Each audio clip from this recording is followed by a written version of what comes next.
Thailand का एक शख्स खुद को कोरोना पॉजिटिव करवाना चाहता है, जिसके लिए बतौर उसने एडवर्टाइजमेंट भी बनाया है। ओमिक्रॉन के चलते दुनिया दहशत में फिर से आ गई है, परंतु थाईलैंड का वह शख्स चाहता है कि कोई लड़की जिसे ऑलरेडी कोरोना हो वो उसके पास आए और उसे वह रोग लग जाए। वह कोई रिलेशनशिप या संबंध नहीं चाहता, बस पॉजिटिव होना चाहता है। दरअसल इसके पीछे एक कारण है। थाईलैंड में इंश्योरेंस कंपनी कोविड-19 के इंश्योरेंस में 4 लाख रुपए देती है, जिसे भी कोरोना हो जाए उसे। इसी के चलते वह शख्स पैसे कमाने के लिए ऐसा कर रहा है। इतना ही नहीं, इस इंश्योरेंस पॉलिसी के चलते लोग अब कोविड पॉजिटिव होने के अलग अलग तरीके खोजने और बताने लगे हैं।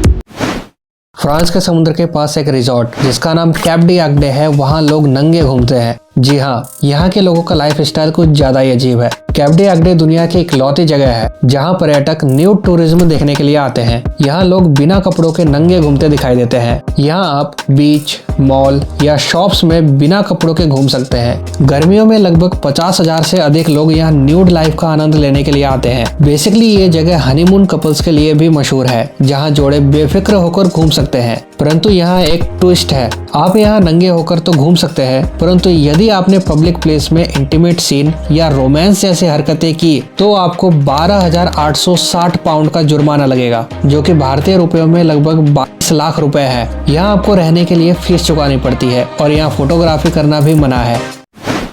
ब्रिटेन के रहने वाले कपल्स बेथवेट्स और जैक ने अपनी शादी में केवल 3 लोगों को ही आमंत्रित किया। जी हाँ, जहां आजकल लोग शादी में कई रिश्तेदारों को बुलाते हैं, वहीं इन्होंने केवल 3 लोगों को ही बुलाया और फोटो भी अनजान लोगों से खिंचवाई। साथ ही इस कपल ने शादी के जोड़े में 2,000 ही खर्च किए। कुल मिलाकर 40,000 रुपए में शादी हो गई। दरअसल ये कपल्स अपने सपने के घर को खरीदने के लिए पैसे जुटा रहे थे, जो कि ब्रिटेन के एक्सेस में 3 BHK फ्लैट है। इसी वजह से उन्होंने शादी में फालतू का खर्चा नहीं किया और जो पैसे बचे उसे घर खरीदने में लगाया। वैसे रिश्तेदारों को तो इस फैसले से झटका लगा ही, वहीं कपल्स के माता पिता उनके इस फैसले से खुश दिखाई दिए।